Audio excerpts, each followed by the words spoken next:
Joining me this week is my friend Tim Cavey. Tim is a middle school teacher and a middle school assistant principal and the host of the highly popular Teachers on Fire Roundtable podcast on YouTube. In 2019, Tim completed his master's in educational leadership, which he asserts has reignited his fire for teaching and put him on a new path of learning, professional reflection, and content creation. I've known of Tim for a while, but last summer we finally had a chance to meet face to face, and I'm happy to be able to now call Tim a friend of mine. So Tim, welcome to the podcast. Thank you so much for having me, Tom. What a pleasure to be here. Yeah, it's great to be with you. Listeners, fun fact about Tim and I, we live about 20 minutes apart Right. in the Metro Vancouver area. So the irony is that I'm here in Memphis doing this interview while Tim is back in the Metro Vancouver area as we record today. So we could do this face to face, but of course I pick a time when I'm out of town.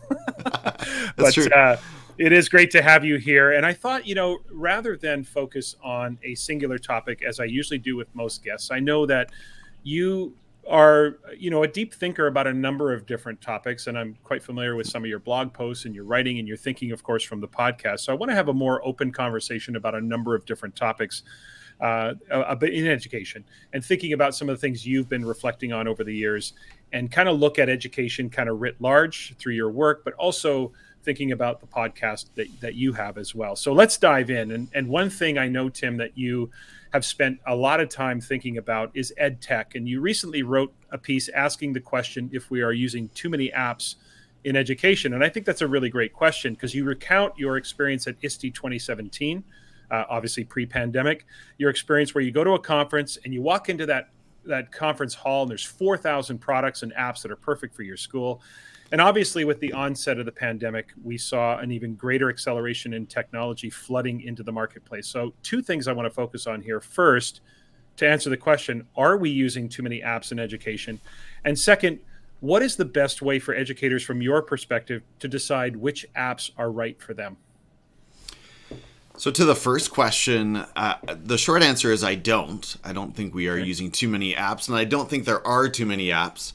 I really tried to explore all sides of this question in the piece that you alluded to. And where I end up is that as long as these companies, these edtech companies are out there pioneering and innovating, we are going to be the beneficiaries of that as educators. But of course, there's a lot to be concerned about or aware of, let's say, in terms of just the great abundance that you mentioned. And you will hear from teachers, not another app or not another tool to learn. And so I think it is important to focus on what is the learning goal, what are we trying to achieve, and then which tool is going to take us there. And a number of great edtech voices in our spaces are talking about that all the time. So focus on the learning, focus on the goals, and then think about which tool will do the job. But traditionally, or let's say over the last 20 years, there's been a great temptation to sort of chase after the latest and greatest shiny thing, and that's definitely a danger for sure. Yeah. It's very alluring, isn't it, when you see the apps and you can get distracted by their features as opposed to. I love the idea of starting with what do I want the app to accomplish? What's the learning goal, and what app best helps me do that? So I love that notion of looking at. Do you have some favorites? Like, are there apps that you look at that over the last, especially during the pandemic, are there some apps or online tools that have kind of emerged as some of your favorite ways to facilitate learning for students, especially during quarantine and remote learning? There are, and I think for most schools, at least middle and high for sure, they start at the G Suite or the Google Workspace or the Microsoft Suite. So you have just a wealth of tools within those suites, and you almost don't even need to go beyond those. But I love a tool called Seesaw. I'm sure you've heard of it. Yeah. And Seesaw is such a powerful online journal of learning artifacts, and there is so much that we can do with it that we couldn't do even just 5 years ago. So it does a lot of the same things that Flipgrid does. You'll hear a lot about Flipgrid as well. Hmm. And the list goes on. The list is long for sure. For sure. Seesaw is there's a lot of different programs like that for sure, and I think a lot of Hmm. times would you agree that it's all in the execution? Because sometimes I'll see teachers sort of just Seesaw can very much be a meaningful way to share the accomplishments that students have reached, to share a chance for them to share with parents, and deeply understand the criteria that they've met and all of that, or it can be just show and tell. So Right. would you agree that it's all in the implementation or all in the execution of how those apps are used? Yes, and I've done some writing specifically around that. I mean, what is the difference between an online scrapbook, as you mentioned, and Right. this journal that can really powerfully track learning targets and growth over time, and really increase student ownership and parent buy-in. Hmm. It is such a great tool to. It can be again. I think Right, one of the keys to portfolios is really understanding the purpose of what you're right, trying to accomplish. Is it a growth portfolio? Is it show and tell? And there's nothing wrong with that online scrapbook if that's what you've designed it to be. right. Where I find sometimes schools get themselves into challenges when they say Seesaw is one thing. Hey, we're going to use Seesaw to kind of replace our reporting process. But then on Hmm. the other hand, it becomes that scrapbook, right? So I think being mindful of that. So it goes back to your advice on what's the learning, or what are we trying to accomplish with this tool, and what's the best way to go about that. Yeah, I think if you make that claim that you're actually going to use Seesaw to replace your reporting process, that's a high bar. You've got to Yeah. represent a lot of learning and a lot of nuance there. So I Mhm. try Yeah. to avoid that, but I see it as a great supplementary tool. For sure, for sure. Yeah, because you'd have to have criteria. Parents would have to know how Yeah, to consume it. And I think that's one of the challenges with apps like Seesaw. They're wonderful tools, and I agree with you 100%. I think one of the challenges that sometimes parents don't know what they're looking at. They right. don't know how to consume what it is that I'm being shown. So either we teach the students how to talk about it at home, or we help the parents through a link that links it to criteria or links it to an explanation of here's what we want you to notice about what your Right. child did. And this kind of leads me into the next topic, Tim, because I know that you reflect on technology and you think a lot about technology, and you also think about assessment. And of course, assessment is a topic that I am deeply connected to. But that is another topic that you look at. So I want to approach this kind of in two parts. The first, I want to just think about you personally in your career. How has your assessment mindset shifted since you first began teaching, and or has it? And if it has, why do you think that shift occurred? Sure. So when I think about this question, I go back a few years to the beginning of my master's in education program at VIU. Shout out to the good folks there. And in my first year of the program, this is around 20. The years are getting fuzzy here, but I would say 2017. Was it 2017? Yeah. We were asked to find a problem of practice, and so after doing sort of a spiral of inquiry, looking at many aspects of my teaching and my practice, I came to this problem that my learners didn't really know where they were going, or they didn't really understand why we were doing what we were doing. And at the same time, I started to read a book called Leaders of Their Own Learning by Ron Berger and others. And so I really seized onto the power of learning targets, and Hmm. that was at a time when we weren't mandated to be using them at the school that I was at the time, but I started trying to integrate learning targets in everything I did, and that practice was so powerful. It really changed the clarity of what I was doing for students. They found it helpful. It opened up doors to better self-reflection on growth. Hmm. And frankly, it pushed me to the curricular documents a whole lot more because I was trying to pull those targets from the curricular competencies. And so I was constantly referring to what's my unit plan? What does the curricular document say? So it really kept me anchored in a new way. So that's been transformative, and I've never looked back. I've tried to always make sure those learning targets are a part of but almost anything that I put out to students, whether it's a doc or slides or a post on Google Classroom or whatever it might be, Hmm. I want to make sure for my own sake that I am really anchoring my assessment and instruction, and I know where I'm going. It's interesting you say that, because when I began my own assessment journey back in 2003, it's funny because as I started thinking about it, it reintroduced me to the curriculum. as well. Like I, I, Yeah. I started to become deeply connected to, and I thought at the time that I knew my curriculum and I knew the standards or outcomes that we had to reach at the time. And yet you kind of reintroduce yourself as you're thinking about learning targets and getting more granularly. So contrast that with what was your mindset like when you first began teaching around assessment? Was it more traditional? Were you more of a traditional kind of? Oh, for sure. I mean, the everything from the weighted points and Yeah. deductions and Yeah. going back to the curriculum for a moment.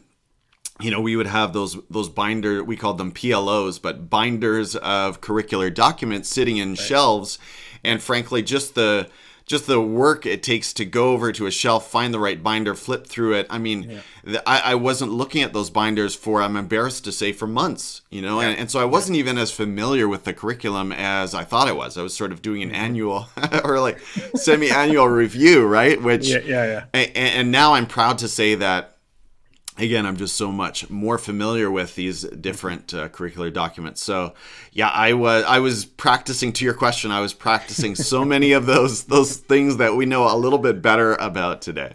Yeah. Well, get in line, Tim, because I think a lot of us share that same story with thinking we knew our outcomes, thinking we knew our curriculum better than we did, and that semi-annual review. That's a great way of putting it.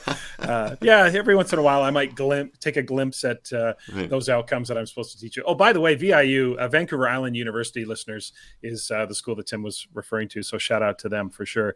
So let's stick with assessment here for a moment, because again, I know that's something you reflect on, and you obviously talked about that just momentarily ago. So I want to ask you kind of a two-sided question about what has you most energized about assessment, and what has you most concerned as you sit here in 2022. What are you most excited about when it comes to assessment? And this can be your school, this could be globally, this could be you personally. And even the other side of that coin is, what has you most concerned from an assessment perspective? Well, here in British Columbia, we are moving into proficiency scales. And by that, I'm talking about emerging, developing, proficient, and extending as a measure of growth for students. And that is something that applies right through, I think officially it's K-9. And then we're sort of working through what that will look like going forward in the secondary. But so that's been wonderful. That has been truly wonderful, I think, to really move all stakeholders into a better language of learning. And there's been some resistance in different quarters, and there's been some parent education required for sure, because when these systems first came into place, it was like, where are the letter grades, where are the percentages, and we still have to do some further education and teaching, because we have parents in every community who sort of expect, well, is extending the top, then extending it must be for my child, right? So working through that language and helping students understand it better, making that language a natural, organic part of our practice, our everyday learning, modeling learning, using that for ourselves, saying as teachers, I'm still developing in this area. So that is really, really exciting. I think it's completely changed the landscape. As far as the concern, I guess it would be simply working through any misconceptions. I mentioned one of them, which is, if extending is the new 95%, then that's where I want my child to be. So, and that's really problematic.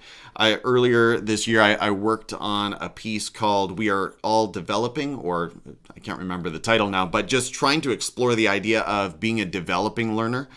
Developing is not yet proficient, but that's not the end of the world. We don't have to panic when a learner is developing. So I guess that's sort of the other side of the coin, to use your term there, that there is a lot of constant work to do around what are we talking about with these terms and making them as clear as we can. It is an interesting conversation, certainly in British Columbia, and it's a conversation that is replicated in so many places when you move to looking at gradations of quality or depths of understanding versus the idea that this, marks and grades as compensation or currency, right? It's this transactional relationship where it's an exchange of, if I do this, you give me that, and that being points, or that being sort of what I harvest over the course of a semester. What do you think the best way, from your perspective, just curious, what are some of the successes you've had, maybe even in your own school, with the conversations you've had with parents around shifting that mindset as they come in and maybe express some concern? Maybe it's not grave concern, but they're just wondering about where this is all going. What are maybe some of the characteristics of the most successful conversations you've had, maybe with faculty too, and also with parents? What does that look like? For me, I mentioned writing a piece about what does developing mean, and that actually generated a ton of really positive feedback. Teachers were stopping me, and parents were emailing, and so we put the sort of a version of that piece in the newsletter for parents. We also, my principal and I do a parent podcast as well, so we've talked about it a lot there. So those have led to some of the best conversations about engaging with these terms, I would say. What a great idea to have a podcast that is focused on your parent community. So rather than trying to garner a wider listening audience, it's specifically designed for parents, and a great way to communicate. I mean, parents can consume that at their leisure, and updating them on the direction that this goes. Have you found that podcast to be very successful for communicating with parents, or are you still slow on the uptake for many of the parents? Yeah, I would say, looking at the metrics, it's probably about a quarter of our parent population that is actively listening. And I don't know if it is, I don't know if there are some who listen to one and go away, or what that looks like on the other end. But it's just one more service or one more offering to parents. And like you say, for some, they've said they love it. They listen to it every single week. So yeah, it's COVID. It's 2022. How else can we communicate, right? Yeah. It's they listen to it every week. They scrutinize it. They parse every word. It's that's how it works usually. It's funny, too, with podcasting. You and I both obviously have our own podcasts, et cetera, and you think when you're in this podcast world that everybody listens to podcasts. But when I work with audiences in different workshops, and I ask the question, just like with social media, I'll sometimes ask an audience, like, how many of you are on Twitter professionally? In 2022, it's still the vast minority of people. It's still 10% of the room is on Twitter, but when you're on Twitter, you think everybody's on Twitter. And when you're podcasting, you think everybody listens to podcasts, and most people don't listen to podcasts. So it is an interesting dynamic. So it's a tough conversation for sure, because I know certainly in Canada and many places in the United States as well, the conversation around moving away from percentages and ratios and points and trying to look at gradations of quality, that is definitely a conversation I'm involved in a lot with even teachers, as well as parents and communities, trying to sort of evolve that traditional mindset around assessment. So, speaking of communicating with parents, that's often your role as a leader. So I want to shift the conversation now to leadership and spend a bit of time, because I know, once again, this is something that you tend to reflect on and talk about a lot, and that is leadership, and that you are an assistant principal, and leadership is a part of your daily work. I think one of the most important qualities of any leader is authenticity. Now, look, I know I'm not saying anything groundbreaking here. Most people would agree with that. But I do think that it's important, that the first sort of quality of leadership is to be yourself, and to try not to mimic other people's personalities. Maybe you can mimic their practices, but not to mimic their personalities. You have to lead in an authentic way. So for you, what are some of your core values as a leader? Like, what drives you each day as a leader? What is your true north? What are the principles that keep you grounded each day as a leader? I read Todd Whitaker's What Great Principals Do Differently last summer, and that was really illuminating. And one of the things he talks about is this idea that if the principal sneezes, the whole building catches a cold. That we have to constantly model what it is we are striving for in terms of mission and vision. And he just talks about the importance. He says you could almost substitute, our school's culture is, you could almost substitute principle for that word culture. Mm-hmm. And that is a little frightening for administrators, but it's also encouraging. It's also a tremendous opportunity, because there's some power there, right? In order, in terms of setting the tone and building a culture of learning and safety for all learners. So I'm very aware of what you just said, that we have to lean into our strengths and be who we are. And so part of what I try to do is tell our school's story. And I love publishing and writing, and as I mentioned, podcasting, doing all these things. So I try to bring that to the school.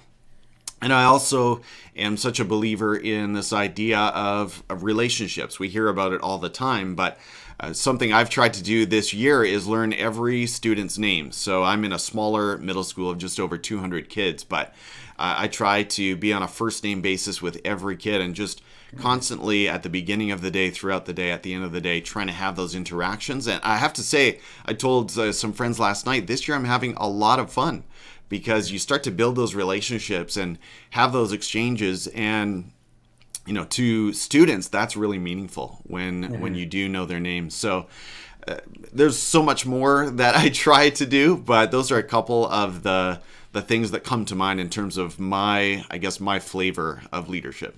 Yeah. I loved my time in middle school. I just thought it was a sort of So fun. an age of wonderment where there's a little maturity there, but still a little bit of innocence about where Yeah. they are in their learning.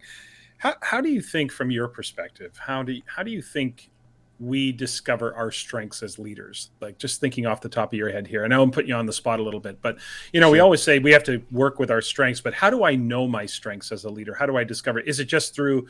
Sometimes one of my favorite leadership expressions is experience comes from poor judgment. You make mistakes and you kind of learn what not to do, and it kind of shapes your experiences. Are there other ways that you think we kind of discover our strengths, or how, like when you got into leadership the first time, did you have a sense of what your strengths already were, or did you discover that kind of in real time? I would say that I had a pretty clear sense of what my strengths were and the Okay. kinds of passions that I brought to the position. And Hmm. I think, another foundation for me is this idea of the growth mindset and this idea that we are all learners. And I would say, in answer to your question, how do you narrow down on those strengths? Listen to those passions. Right. And there are going to be certain parts of education that really compel you. And so I try to, hopefully, every leader, this is really important to me, hopefully, every building leader is a passionate learner. We shouldn't have to say that, right? No.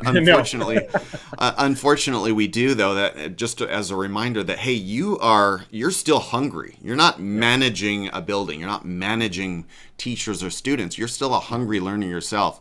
What are you reading? What are you listening to?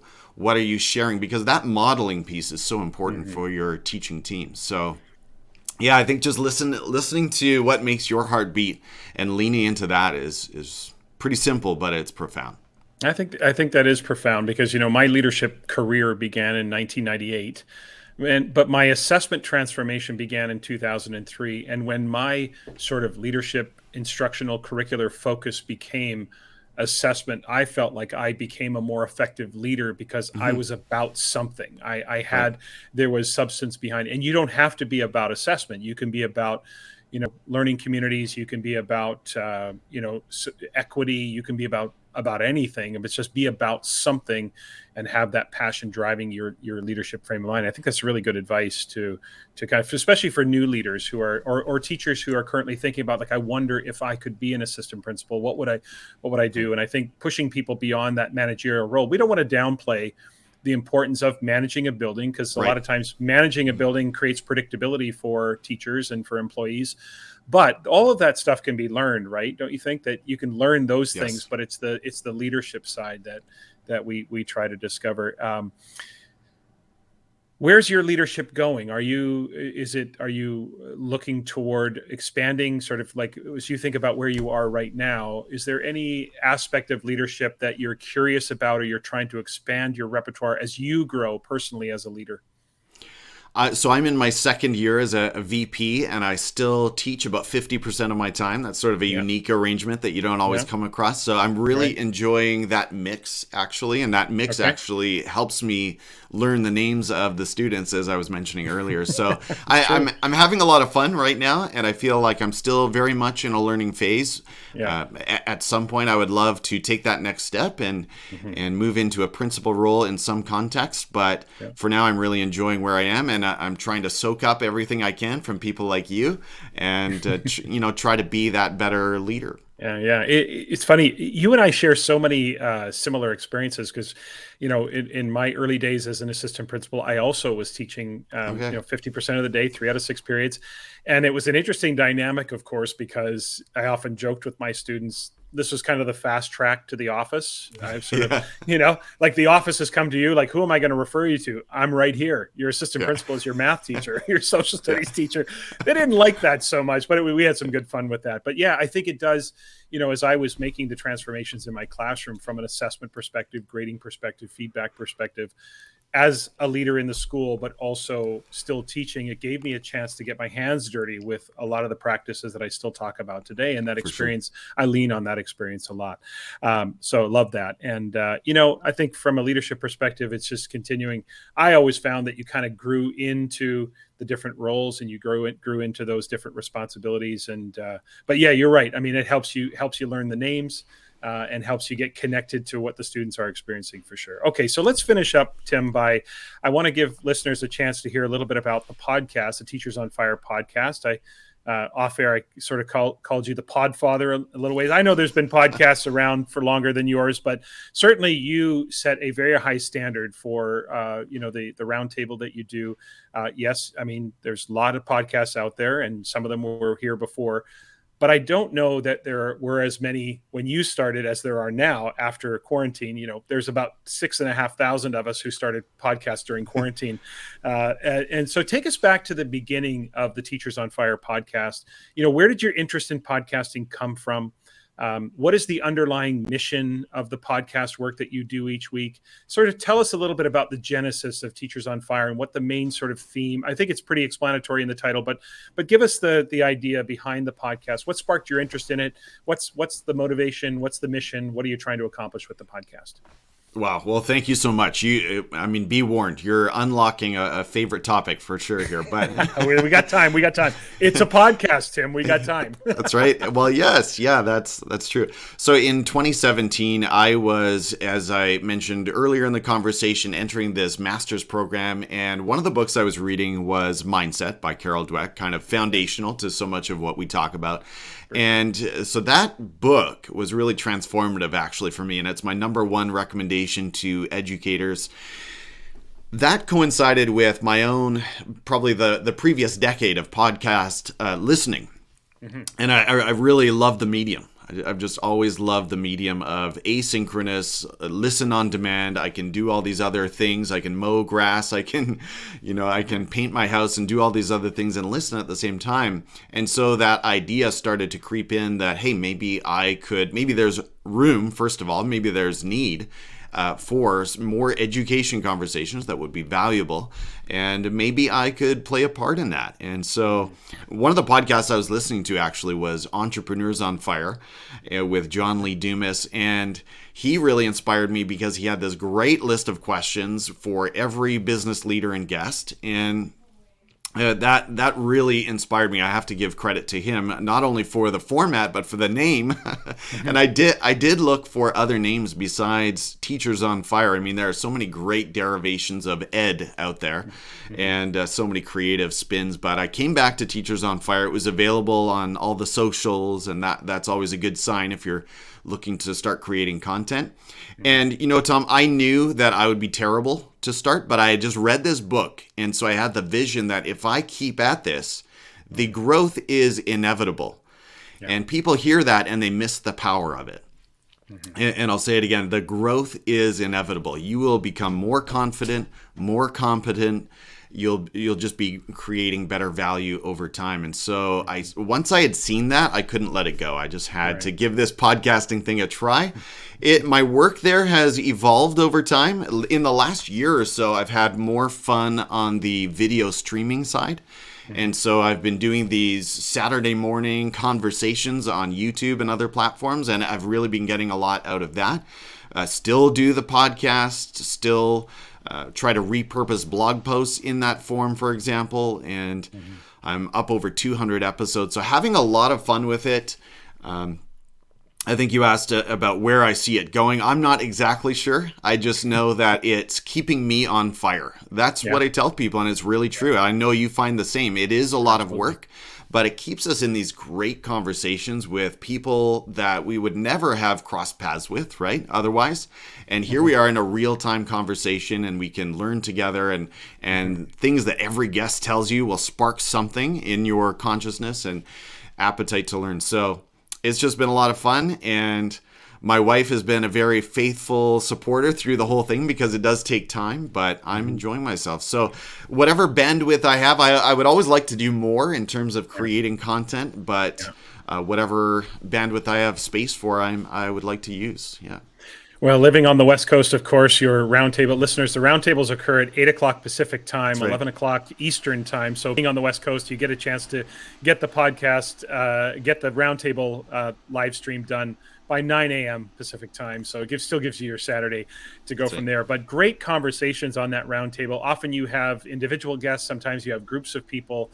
And I think you really do a masterful job of highlighting everyone, the different ways of thinking around different topics. So, that's what drew me Thanks. to you, Tim. And I really respect the work that you're doing.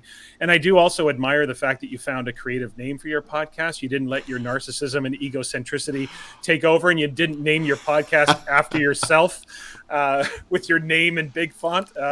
Little shot at myself there, but just I think it says when you say Teachers on Fire, you really do have educators on that podcast who are on fire. They are passionate about things. They are listeners. I would really encourage you to tune in Saturday mornings. Teachers on Fire on YouTube, stream live on. Are you on Facebook as well? I always I catch am. you on YouTube. It's I am. Yeah. Facebook, and where else? That's it. Yeah, it shows up on Twitter, Facebook, Twitch, if you're into Twitch, Yeah. YouTube, and I think somewhere else that I'm forgetting. But Tim is not hard to find, listeners. I'm going to give you all of that's the right. social media handles shortly.